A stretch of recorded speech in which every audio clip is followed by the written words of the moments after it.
Hey everybody, it's Jason Blaha here, and once again it's time for a bench press day, but a quick reminder for those of you who watch these videos, please remember to click like down below, it'd be greatly appreciated.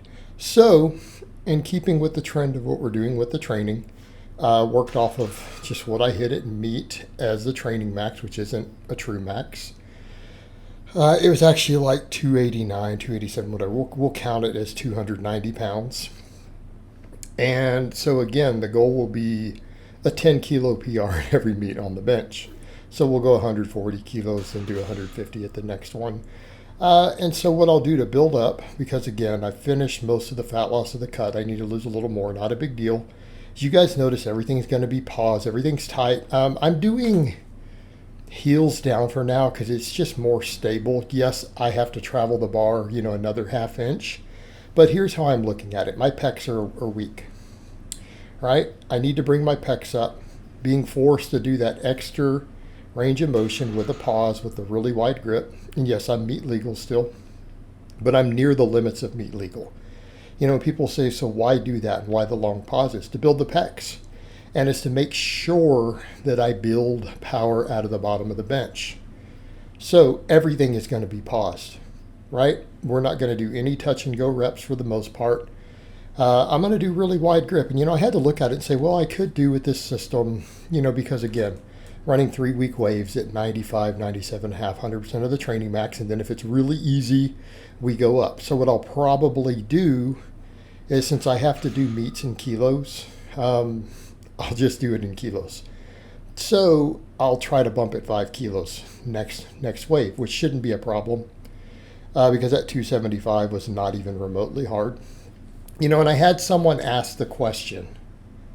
They asked that question of, Jason, how are these even true training maxes then if they're that low? Yes, because if my goal is to go up X amount of weight each training cycle or even meet to meet, right?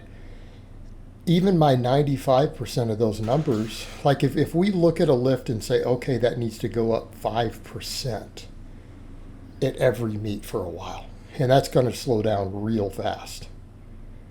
Isn't 95% of that number still 90% of the coming meet? Okay. If our goal is to get 105% of our current training max at the next meet, 95% of it, we're around 90%. And then we're actually bumping it up through the waves. So from a training max perspective, we are getting a training response towards that new number. Okay, my goal is to not max at meets. My goal is to come into meets and hit training maxes and break records for my class. I'm 45 years old. I'll be in this class the next 5 years. I want to keep being competitive in it. I can't afford injuries. Do we even need to be maxing and grinding in competitions? I don't think that we do. I think we need to come in and hit beautiful, perfect, clean, powerful training maxes. Try to PR at meets all the way into records. So that being said, what do I need to do? Same thing in training. Okay, and now with some of this with the arch, here's the beauty of this. I looked at it and said, I could do my 5x10. What else should I do? Should I do decline? Should I do dumbbells for the other? And I'm like, look, if my bench itself, just due to lack of specificity over the years, is lower than it needs to be. My pecs really need to come up. Of course, my triceps need to come up. I notice my triceps really get lit up. Yeah, I feel a ton of pec with this pausing and everything, but my triceps, I've noticed, get really fatigued as I do this. So we know I need more tricep too, just from the volume. And the other thing to think about, yes, this will bring pecs and front delts up. This is one of the best exercises for them. Wide grip pause benching. Do a bunch of volume with it. I did 10x10 today after the heavy single. Okay, but this is all my chest work for the week, unless we count pull-ups. So what do we get here? High specificity. We're pretty much at our optimal training volumes because, again, one heavy single, again, already attenuates upper threshold fibers. 10 sets of 10. We're in our optimal range for hypertrophy at this point. Pecs and front delts are covered. Now, my triceps get lit too, but here's the point. we come in and do tricep work after, because we know biomechanically the triceps are getting the least out of this, but for some reason they almost still feel weak and fatigued for me on this. And we know visibly my triceps are my smallest muscle in my body. I need to bring them back up to where they were before when I was close gripping 350 plus. But we can do that with extensions. And so what I want to do on this day, because you guys notice I'm doing all the wide grip pull-ups in between, I'm doing them almost as GPP. My one real work on this day, I'm going to go ahead and do chins. Why? It works the long head of the tricep, and it does put stretch on the upper chest. Okay, it gets blood flow to the upper chest and everything. But it also, it's not just one of the best arm exercises. It saves me having to do curls. Keeping in mind, I may add some curls in eventually, but I do all those pull-ups throughout the week for, pretty high reps, those wide grip pull-ups to build my back. This gives me a different angle, gives me some bicep work. Also puts that stretch on the long head. By the time I get to my tricep extensions, my triceps are just already pumped.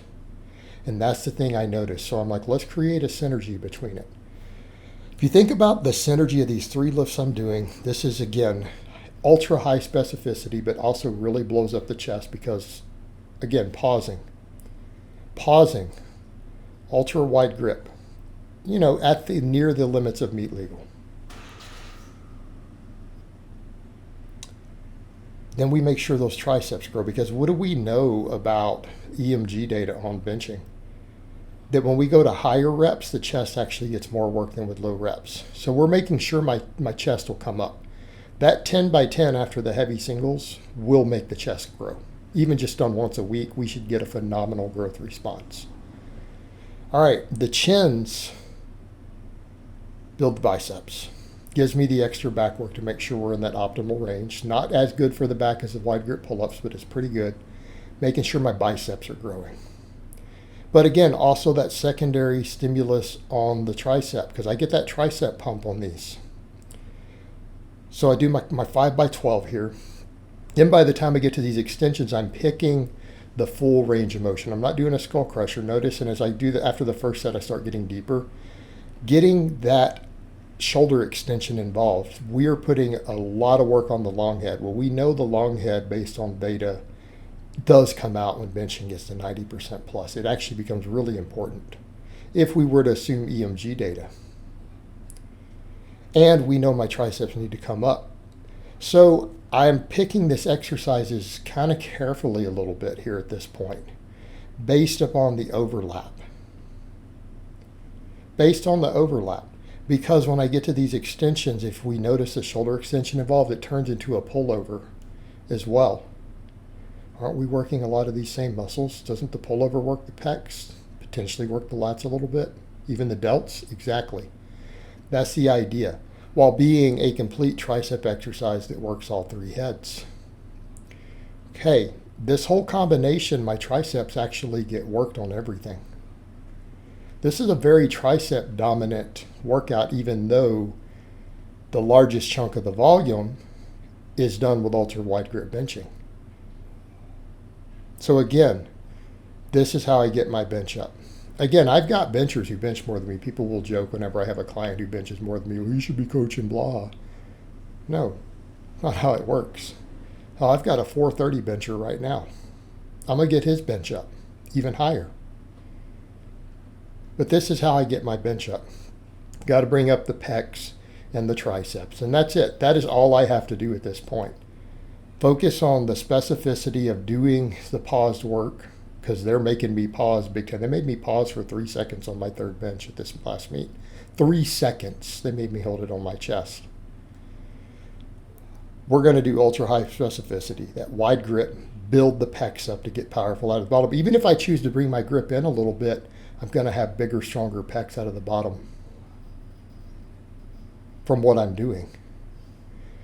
And then if we're worried about triceps, I'm doing all the tricep work. It'll give me options on the grip. But my shoulder health is really on point now because I'm not doing things that aggravate it. You don't see me trying to overhead press anymore. That's the biggest one. It's giving up on the overhead press. It's not necessary. I know plenty of 500 plus pound benchers who don't do any overhead or even incline work. I'm saying incline might actually be better for me in this case if I were to add something else in. But let's just blow up those pecs with high specificity and then use assistance work to hammer the triceps. My triceps really got an enormous amount of volume. But the thing is, every single exercise I did today works the triceps and the pecs. Technically, the chin's due to some extent. Secondary stress, but it's there. And even my tricep exercise, we still get a little bit of chest activation. Again, as we get deeper into it, you'll notice it. So, this is how we bring up the bench. We make our bench day like this. We make our bench day like this. And then I'll worry about bicep and stuff later. If I have more training recovery later, I can throw some curls in eventually to this day. But I'm cutting a little bit still right now. But I think that pecs and triceps are small enough that I can bring them up, cutting off muscle memory and even possibly bigger. All right, guys, but that's really all I have to say on that today. I hope it's been informative, and I will talk to you guys next time.